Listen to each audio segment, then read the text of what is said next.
Hello everyone, welcome back destiny commerce academy. देखिए, business statics के जो PYQ वो हम कर रहे थे। आइए करते हैं आज 23 जून शिफ्ट 1 का paper.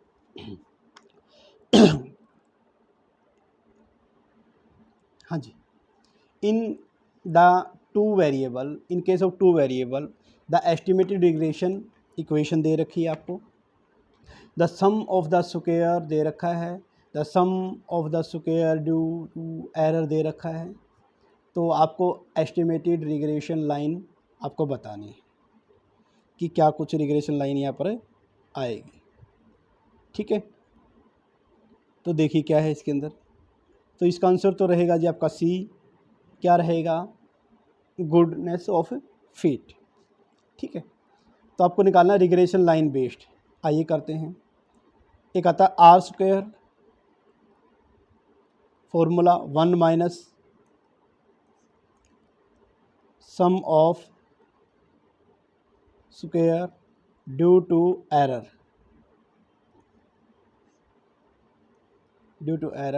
Divide by total sum of square. ठीक है, तो 1 माइनस, हाँ जी, sum of square due to error. Sum of square due to error है अपने पास, हाँ जी, ये रहा एरर वाला 1530। और सम ऑफ स्क्वायर कितना? सम ऑफ स्क्वायर दे रखा 15730। जब आप इसको सोल्व आउट करोगे आगे, 1 माइनस ये आ जाएगा 0.09721। तो आपका आंसर हो जाएगा नियर अबाउट 0.09279। ठीक है, इतना आ जाएगा। तो अप्रोक्सीमेटली किसके बराबर होगा सर? अप्रोक्सीमेटली ये 1 के बराबर। कितने किसके बराबर होगा? 1 के बराबर। तो जो 1 के बराबर होता है उसको बोलते हैं क्या? Goodness of fit. कैसे लिख भी सकते हो आप यहाँ पर, when R square is close to 1। R square जब 1 के क्लोज होता है तो आपका क्या ना कहलाता है? गुड फिट कहलाता है। क्या कहलाता है? Good fit. क्वेश्चन को दोबारा देखिएगा एक बार। In case of two variable estimated regression equation को एस्टिमेट करते हैं। द सम ऑफ स्क्वायर दे रखा है और ये सब कुछ दे रखा है। तो आपको निकालना है estimated regression line based on this information. इस इन्फॉर्मेशन के बेस पर इस फॉर्मूले से आप निकाल सकते हैं। नेक्स्ट चलते हैं, वरना याद ही रख लेना जिसको। फिर आता है experimental treatment in the research design specify which of the flowing. Research design के अंदर एक्सपेरिमेंटल ट्रीटमेंट के बारे में बताना किसको शो करता है? ये मैनिपुलेटिंग इंडिपेंडेंट वेरिएबल को शो करता है। देखो जी, मैनिपुलेटिंग तो है लेकिन साथ के साथ क्या है? इंडिपेंडेंट में क्या है? इंडिपेंडेंट में मैनिपुलेटिंग इंडिपेंडेंट वेरिएबल को शो करता है। ये आपको ध्यान रखना है। कौन सा? Experimental treatment in research design. Next चलते हैं, question number 3। In the case of the presence of the outlier in the data set, which of the following is the better measure of central tendency? कौन सा better major है आपको बताना है। तो इसका जो आंसर रहेगा वो रहेगा आपका बी और डी। क्या रहेगा? बी और डी। ट्रिम्ड मीन और आपका मीडियन, दोनों ही ये जो है आपको शो करते हैं। कैसे देखिएगा? ट्रिम्ड मीन का मतलब क्या होता है? Excluding a certain percentage, excluding a certain percentage of the highest and lowest value from data set ये आपका आ जाएगा। यानी कि सर हाईएस्ट और लोवेस्ट की कुछ परसेंटेज आप छोड़ देते हो, उसको क्या बोलते हैं? ट्रिम्ड मीन बोलते हैं। क्या बोलते हैं? मीन ट्रिम्ड का मतलब छटनी करना, जैसे बाल काटना होता है ना, वैसे छटनी करने टाइप लगा लो। ठीक है, और मीडियन का वहाँ पर यूज करते हैं। मीडियन के अंदर भी हम बीच वाला लेते हैं, बाहर वाले छोड़ देते हैं। वैसे ही इसके ट्रिम्ड मीन के अंदर भी बाहर वाले छोड़ दिया, लोअर लिमिट बीच वाला ले लिया। तो वही बात है आउटर लेयर की। नेक्स्ट वन आता है, तो इसका आंसर रहेगा जी अपने पास बी, सॉरी क्या आंसर रहेगा इसका? डी। हाँ जी, थर्ड का आंसर क्या रहेगा? डी। नेक्स्ट चलते क्वेश्चन नंबर 4। का जो आंसर रहेगा बी। कैसे देखिएगा? फ्रीडमैन टेस्ट का यूज किया जाता है 2-वे एनोवा में। किस में किया जाता है? 2-वे में। तो फ्रीडमैन लगा दो यहाँ पर। मैन विटनी यू टेस्ट का यूज किया जाता है जी आपका टी टेस्ट के टाइम, यानी कि टी टेस्ट वाली सारी फीचर आती है मैन विटनी टेस्ट में। Compound counterpart of the parametric test, ये पैरामेट्रिक टेस्ट है और इसके बिल्कुल अपोजिट नॉन पैरामेट्रिक में ये आते हैं। 2-वे एनोवा पैरामेट्रिक, इसके अपोजिट में नॉन पैरामेट्रिक में फ्रीडमैन टेस्ट आता है। टी टेस्ट के opposite Mann Whitney U test आता है। क्रुस्कल वोलिस 1-वे एनोवा आता है, यानी कि क्रुस्कल वोलिस 1-वे एनोवा, क्रुस्कल को आगे 1 लगा दो जी। इसके विल्कोक्सन साइंड रैंक टेस्ट के आगे आता है पेयर्ड, क्या आता है? पेयर्ड विल्कोक्सन लगा दो, ये याद रखने के लिए। नेक्स्ट वन चलते हैं, question number 5th। A population has a mean 200, standard deviation दे रखा 50। Suppose the simple random sample size 100 selected, then the probability of mean +-5 of the mean के बारे में बता रखा है। तो क्या करेंगे यहाँ पर? सैंपल का साइज़ कितना है जी? सैंपल का साइज़ यहाँ पर दे रखा 100, यानी कि n जो है वो आपका 30 से ज़्यादा है, मतलब लार्ज सैंपल है। लार्ज है तो जेड टेस्ट लगा दो जी, सिंपल सी बात है।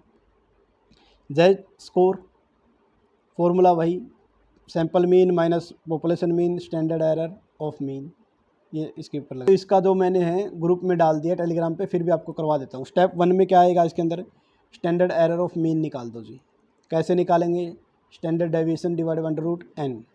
स्टैंडर्ड डेविएशन कितना दे रखा अपने पास? 50, ये दे रखा। और √n कितना दे रखा सर? 100 का अंडर द रूट करेंगे। तो इससे जो आपका डायरेक्ट आंसर आएगा, मैं डायरेक्ट लिख देता हूँ, 5 आ जाएगा। कितना आ जाएगा? 5 आ जाएगा। कितना आ जाएगा? 5। ठीक है। इसके बाद step 2, range of sample mean, ये निकालना स्टेप 2 के अंदर। लोअर लिमिट म्यू -5 कर देंगे। म्यू कितना है जी? पॉपुलेशन मीन 200 - 5, तो कितनी आ जाएगी? 195। ऐसी तरह आपकी अपर लिमिट, इसमें 5 जोड़ देंगे तो कितना आ जाएगा? 205, यानी कि लोअर और अपर दोनों लिमिट आ गया। तो जेड निकाल देंगे। कैसे? 195 lower limit minus upper limit 205, यानी कि सर एक तो माइनस का 1 आ सकता है, अपोजिट भी तो हो सकता है सर इसका, बिल्कुल हो सकता है जी। 200 - 195 डिवाइड बाई 5, तो प्लस का 5 भी आ सकता है, यानी कि -5 और +5 दोनों आ सकते हैं। ठीक है। अब आ जाते हैं स्टेप 3। स्टेप 3 के अंदर क्या देंगे? In standard normal distribution table वहाँ निकालेंगे। क्या p की वैल्यू जो है z +1 हो सकती है, या p की वैल्यू z से कम -1 हो सकती है? +1 है तो टेबल में निकालेंगे, क्वेश्चन में दिया होगा 413, अपने यहाँ तो नहीं दे रखा कुछ भी ऐसा, 0.158। ठीक है। अब इनमें से अगर हम 0.8413 में से 0.1587 को लेस कर देते हैं तो ये आ जाएगा 0.6826, ये आपका आंसर रहेगा।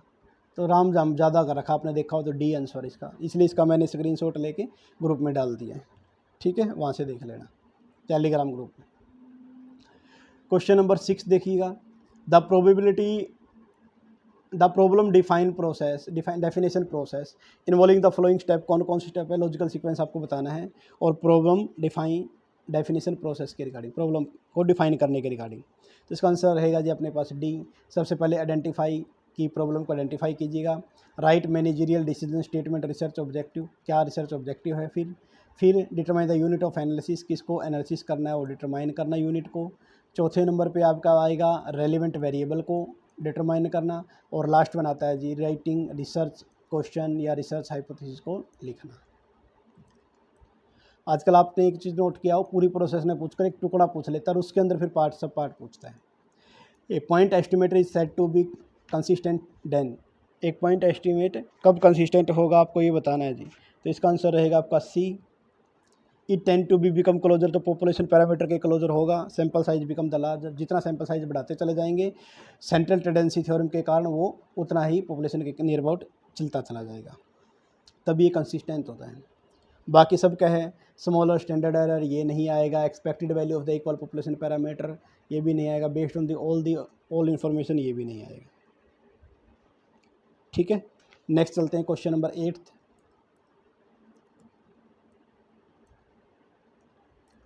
To remove order bias in a questionnaire usually researcher use which of the following, किसका यूज रिसर्चर करता है ये आपको बताना है। तो आंसर रहेगा इसका आपका डी। तो सबसे पहले फ्यूल टेक्निक का यूज करता है। क्या होती है जी, नॉन एज कंटीजेंस, क्या होती है लिख देता हूँ साथ ही साथ, नॉन एज कॉन्टीजेंट क्वेश्चंस आपको जानने तो यहाँ पर डी का दे रखा फिल्टर क्वेश्चन, अरे गलती, ये फिल्टर में आएगा, फिल्टर करते हैं ना तो नॉन एज कॉन्टीजेंट क्वेश्चंस आ जाएगा। इसके बाद फ्यूनल टेक्निक के अंदर अगर मैं बात करता हूँ तो इसके अंदर आएगा ब्रॉड क्वेश्चन, क्या आते हैं, broad questions to specific question. Sir बड़े क्वेश्चन से हम स्पेसिफिक में जाते हैं, फ्यूनल दाह संस्कार सा कर दिया जिसका।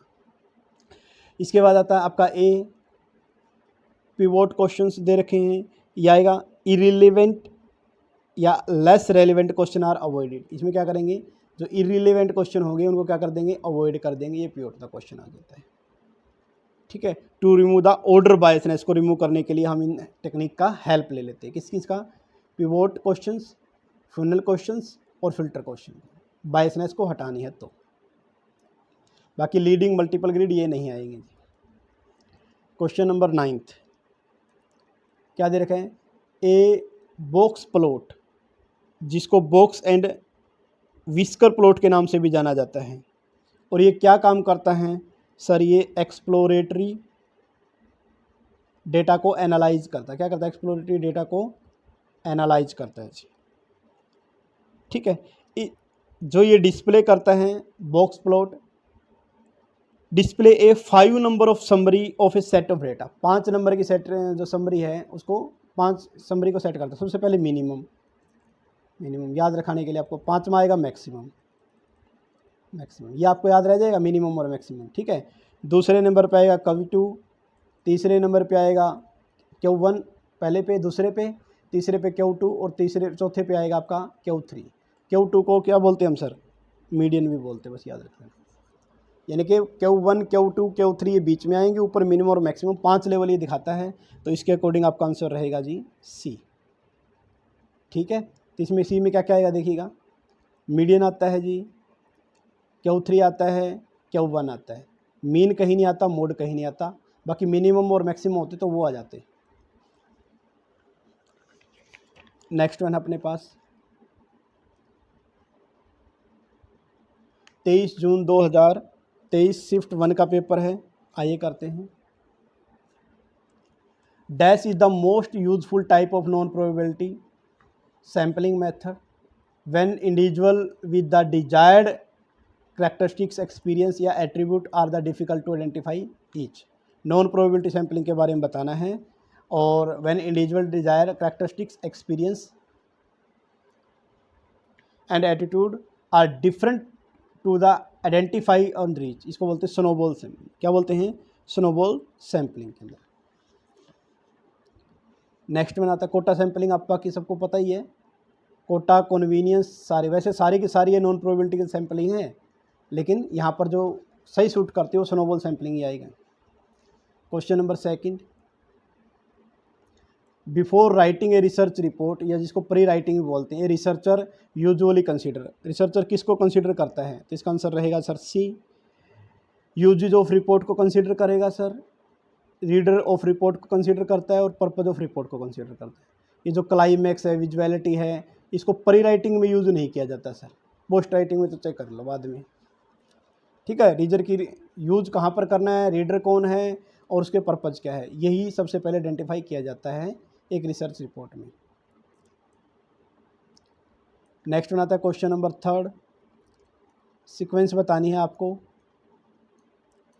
Sequence of the following statical distribution test and test increasing order of the symmetry, कि सिमेट्री बढ़ती चली जाए सर, लास्ट में ऐसे हो जाना चाहिए, बेल से बन जाना चाहिए। ठीक है, तो आपको इसका आंसर बताना है जी क्या क्या आएगा। तो इसका आंसर रहेगा आपका सी। सबसे पहले कम सिमेट्री किसकी होती है, यूनिफॉर्म डिस्ट्रीब्यूशन सबसे कम होता है। दूसरे नंबर पे, पहले नंबर पे आएगा यूनिफॉर्म, दूसरे नंबर पे आएगा काई स्क्वायर, तीसरे नंबर काई स्क्वायर में भी आपका देखा हो तो ऐसे बनता है राइट स्क्वायर। तीसरे नंबर पे आएगा एफ डिस्ट्रीब्यूशन, चौथे नंबर पे आएगा आपका टी डिस्ट्रीब्यूशन, और पाँचवें नंबर पे आएगा आपका जेड डिस्ट्रीब्यूशन। जेड डिस्ट्रीब्यूशन में तो पूरा ही यही बनता है स्लोप, ये याद रख लेना। हाँ जी, क्या क्या है, सबसे पहले यूनिफॉर्म, फिर क्या है आपका काई स्क्वायर, ठीक है, यू सी, मैं इसको एब्रीविएशन करके लिखता हूँ ताकि थोड़ा सा याद रह जाए आपको। सबसे पहले यूनिफॉर्म, फिर उसके बाद काई स्क्वायर, फिर थर्ड नंबर पे एफ, फिर फोर्थ नंबर पे आपका आता है टी, फिफ्थ नंबर पे आपका आता है जेड। तो U C F T Z, ठीक है, ये ऐसे याद रख लेना आपको, टी जेड है, U C F T Z लगा लो, आप याद कर। नेक्स्ट आता है one factor analysis of variance. One way ANOVA या वन फैक्टर अनोवा बताइए किसको डिनोट करता है, ये आपको बताना है। तो यहाँ पर इसका आंसर रहेगा जी बी। क्या आंसर रहेगा? B.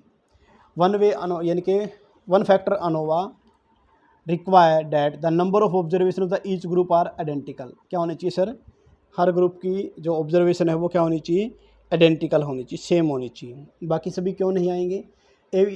Is a perfect generalization t test is pair observation. Perfect generalization t test is pair observation, ये गलत है। Has less power when the number of observation in the group is not identical. ठीक है, अगर वो identical होता तो no power, not identical है तो ये गलत हो गया। Extreme sensitive to slight departure from normality, ये भी गलती हो जाएगा। नेक्स्ट वन चलते हैं हम, question number 5। Which one of the following non parametric test has no corresponding parametric test. Non parametric test जो नो कोरस्पॉन्डिंग पैरामेट्रिक टेस्ट को डिनोट करता है, तो इसका आंसर रहेगा आपका डी। ये कहना चाहता है कि सर नॉन पैरामेट्रिक टेस्ट है इस चारों, लेकिन इनमें से तीन के तो हैं पैरामेट्रिक में भी अल्टरनेट है, मतलब इनकी एजम्पशन पूरी, मतलब उनकी एजम्पशन पूरी नहीं हुई तो ये यूज़ होंगे। लेकिन ये वार्ड जो वोल्फ्रेज वन सैंपल रन टेस्ट है, इसका यूज़ नहीं होता जी। इसका कोई भी पैरामेट्रिक टेस्ट नहीं है अपोजिट में। कैसे कैसे नहीं है देखिएगा। हाँ जी, स्पीयरमैन रैंक कोरिलेशन का जो पैरामेट्रिक में मिलेगा वो आपको मिलेगा पियर्सन कोरिलेशन। पियर्सन कोरिलेशन है जी इसका। स्पीयरमैन रैंक कोरिलेशन टेस्ट ये नॉन पैरामेट्रिक है, तो पियर्सन कोरिलेशन इसका पैरामेट्रिक में मिल जाएगा। मैन एंड विटनी टेस्ट का है इंडिपेंडेंट सैंपल टी टेस्ट, ये टी टेस्ट में यूज होता जाता है, पीछे पढ़ के आए हम। क्रुस्कल वोलिश टेस्ट जो है ये वन वे अनोवा को डिनोट करता है। किसको डिनोट करता है? वन वे अनोवा, इसका आगे मिल जाएगा पैरामेट्रिक में। इसका कहीं नहीं है, तो ये है क्या sir? Wald Wolfowitz one sample run test है ये। It is used to test whether a sequence of observation is random. ये कहाँ पर यूज़ किया जाता है? जहाँ पर ऑब्जर्वेशन क्या हो? रैंडम हो सीक्वेंस उसकी। ठीक है, नेक्स्ट चलते हैं। हाँ जी, देखिए नेक्स्ट क्वेश्चन है question number 6। The coefficient of variation for a Poisson distribution with mean 5। ठीक है, तो उसकी वैल्यू क्या होगी आपको बताना है। कोफिशिएंट ऑफ वेरिएशन फॉर्मूला होता है standard deviation divide by mean, ठीक है, और मल्टीप्लाई अगर आप परसेंट करते हो तो 100, ये इसका फॉर्मूला होता है। पाइसन डिस्ट्रीब्यूशन के अंदर आपको पता है कि स्टैंडर्ड डेविएशन जो है वो अंडर रूट होता है मीन का। क्या होता है सर? मीन का अंडर रूट होता है स्टैंडर्ड डेविएशन। पाइसन डिस्ट्रीब्यूशन की प्रॉपर्टी है। तो इसका मतलब सर मीन कितना दे रखा है? मीन दे रखा है सर 5। कितना दे रखा है यहाँ पर? 5। तो ऊपर क्या हो जाएगा? 5 का अंडर रूट, स्टैंडर्ड डेविएशन के जगह क्या लिख सकते हैं? Under root mean. मीन कितना? 5, तो 5 का अंडर रूट, और नीचे मीन कितना दे रखा है? 5, ये दे ही रखा था।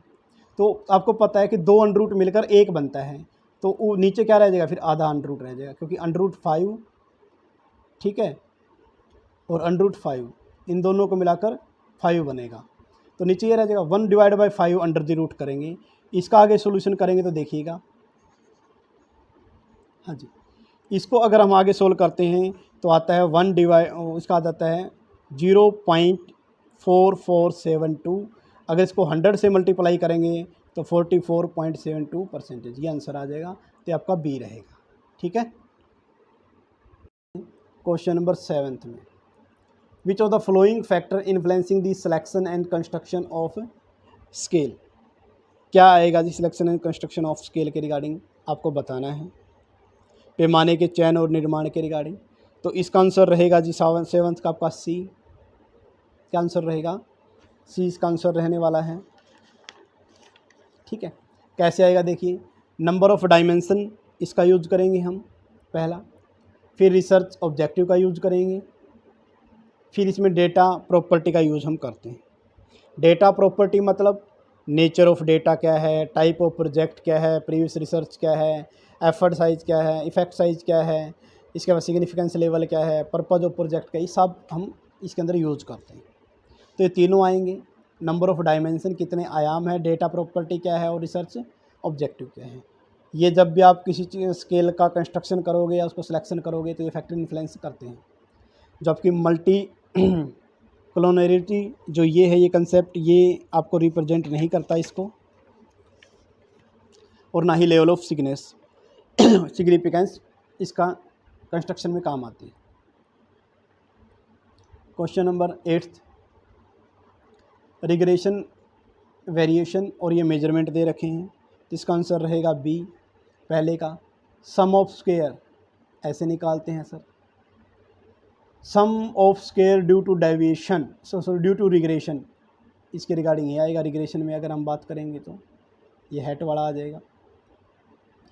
सम of due to error, error की अगर मैं बात करता हूँ तो ये यहाँ पर रिप्रेजेंट कर रहा है।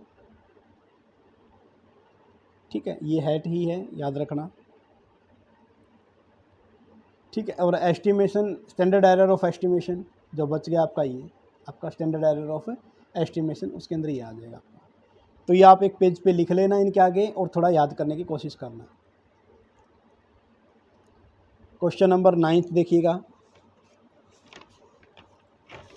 हाँ जी, question number 9, for the interval scale and ratio scale, interval scale और रेशियो स्केल, ये लास्ट की दे रखी है।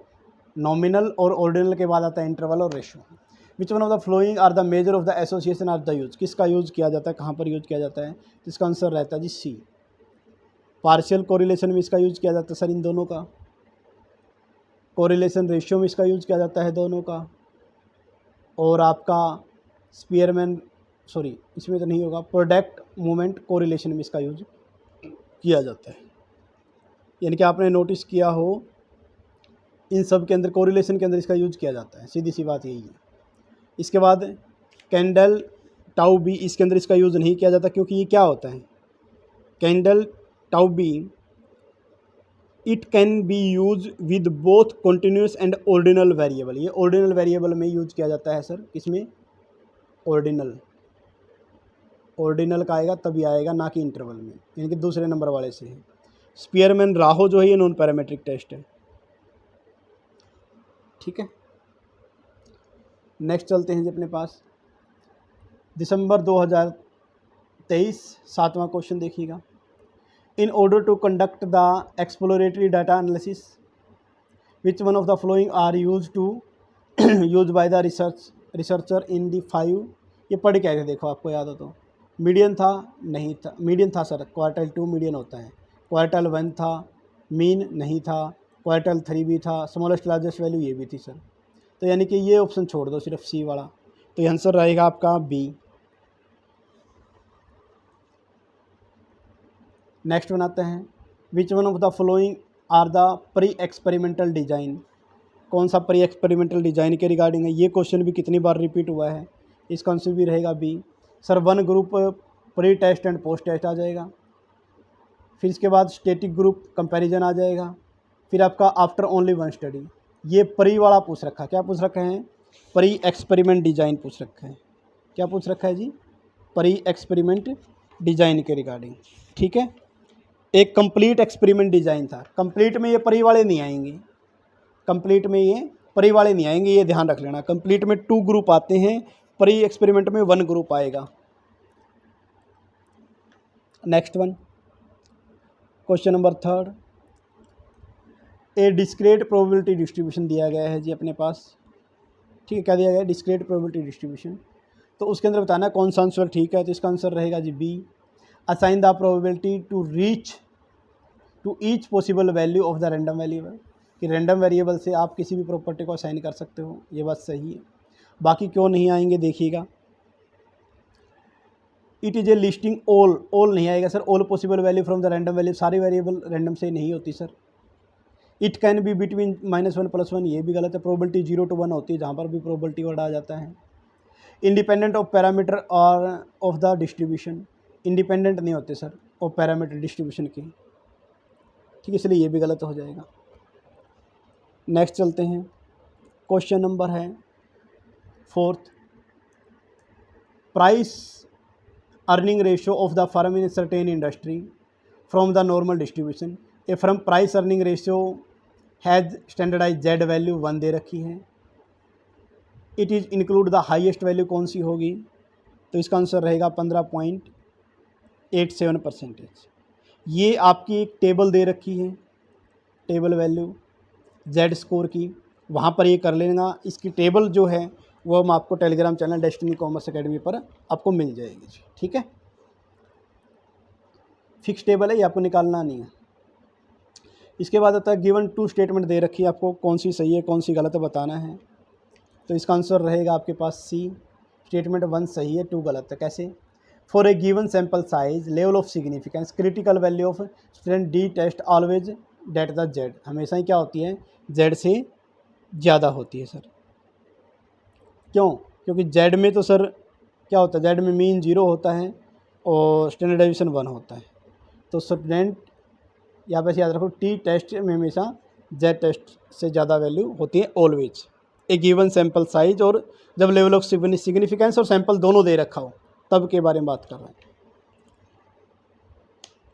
क्रिटिकल वैल्यू बोल लो, टेबल वैल्यू बोल लो, स्टूडेंट की हमेशा ही ज़्यादा होती है किससे, आपकी जेड वाले से। Next one, arrange the following step a well planned experiment in a sequential order, sequence में लगाने सर वेल प्लान्ड एक्सपेरिमेंट की। तो देखिएगा क्या दे रखा है इसका आंसर, इसका आंसर रहेगा सी। सबसे पहले select the relevant variable of the testing, relevant variable को सिलेक्ट कीजिए पहले नंबर पे। स्पेसिफाई द ट्रीटमेंट लेवल, और उसका ट्रीटमेंट लेवल सेट कीजिएगा, कितने पर करना है आपको, सिग्निफिकेंस लेवल बोल लो आपको चाहिए। फिर डी आता है कंट्रोल इन्वायरमेंट और एक्सटर्नियस फैक्टर कौन कौन से हैं जी जहाँ पर आप एक्सपेरिमेंट करना चाहते हो। फिर आता है choose the experimental design situated to the hypothesis, design को चूज करना। और लास्ट वन फिर अपने पास आता है जी assign the project to the group, assign the subject to the group and conduct pilot test कर दोगे लास्ट में, पायलट टेस्ट लास्ट में होता है सबकी, ठीक है। नेक्स्ट वन चलते हैं आगे, क्वेश्चन नंबर 7। नीचे ऊपर डिस्क्रिप्शन दे रखा है और नीचे रिसर्च स्टडी दे रखी, कौन सी किस में आएगी।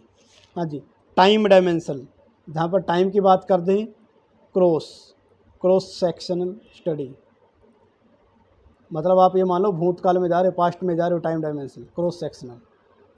पर्पज ऑफ द स्टडी, ये डिस्क्रिप्टिव स्टडी बताती है, कौन बताती हैं, डिस्क्रिप्टिव स्टडी बताती है जी। Topical scope of the study, ये स्टैटिक्स बताती है, क्या बताती हैं, स्टैटिकल स्टडी बताती है। The degree to which the question have been crystallize, या आपकी एक्सप्लोरेटरी स्टडी बताती है, क्या बताती हैं, एक्सप्लोरेटरी स्टडी, डिग्री को रिप्रेजेंट करती है, आप ऐसे बोल सकते हैं, ठीक है। तो 7वें का जो आंसर रहेगा अपने पास वो रहेगा सी। नेक्स्ट वन चलते हैं, question number 8। One factor ANOVA computed the F value is negative, F value negative कब कंप्यूटेड करेगा आपको बताना है। Answer D, under no circumstance, कभी भी ऐसा नहीं होता कि एफ वैल्यू जो हो नेगेटिव हो, ठीक है, क्योंकि इसमें सम ऑफ स्क्वायर लिया जाता है मीन का, आप ऐसे भी याद रख सकते हो इसलिए। बाकी सभी सही कैसे हैं, no difference in the treatment of mean, कोई डिफरेंस ट्रीटमेंट ऑफ मीन में नहीं है। ये गलत हो जाएगा। No difference within the treatment, ये भी नहीं आएगा। ठीक है, total variance is larger than the error variance, ये भी गलत, ये सब गलत है, बाकी वही ठीक है। ठीक है, तो 1 factor ANOVA the computed F value will be negative under no, किसी भी सिचुएशन में नहीं हो सकती सर। तो ऊपर वाली तो पढ़ने का कोई चुत्ते भी नहीं है। ठीक है, कैसे आपको एफ वैल्यू का फॉर्मूला पता हो, तो ऊपर आएगा mean between sample, mean with in sample. Question number 9, a certain population 20%, कुछ पॉपुलेशन दे रखी है जिसमें 22% लोग स्मोकर हैं, 57% लोग मेल हैं और 12% लोग स्मोकर हैं, मेल स्मोकर हैं 12%, यानी कि स्मोक करने वाले टोटल 22 हैं, और जिसमें से 12% मेल है। 22 में से क्या है, 12% मेल है, और टोटल पॉपुलेशन जितनी है उसका 57% क्या है, मेल है। तो आपको बताना है ये क्या कुछ सिस्टम। तो आपको क्या बताना है यहाँ पर, if a person chosen a random sample from the population, what is the probability that selected a person, either वो मेल भी हो और स्मोकर भी हो, दोनों होना चाहिए सर। कर लेते हैं, आइए देखिएगा। हाँ जी, तो यहाँ पर प्रोबेबिलिटी निकालनी है आपको, प्रोबेबिलिटी ऑफ मेल की निकालनी है और स्मोकर की निकालनी है। मेल और स्मोकर दोनों चाहिए ना, तो जोड़ेंगे, इसलिए म्यू का सिंबल ले लिया, मेल और स्मोकर। मेल को मैं एम से डिनोट कर रहा हूँ, स्मोकर को मैं एस से डिनोट करता हूँ। प्रोबेबिलिटी ऑफ स्मोकर प्लस में probability of male minus probability of male multiply smoker. ठीक है, रख दो, बस अमाउंट रखने। स्मोकर कितने थे सर, 22%, लो जी 0.22। मेल कितने हैं सर, 12%, माइनस 22% मल्टीप्लाई 57.7। अच्छा, मेल यहाँ पर गलत लिख दिया, 12 नहीं है, 12 तो मेल स्मोकर थे, मेल पूछना डायरेक्ट। 57%, तो हमारे पास कितना आ जाएगा, 0.79 माइनस 0.12, तो ये हमारे पास आ जाएगा 0.67। ये आपका आंसर हो जाएगा, कहीं दे रखा है ये आपका आंसर। तो ये था जी आपका पूरा कंप्लीट। तो thank you all of you.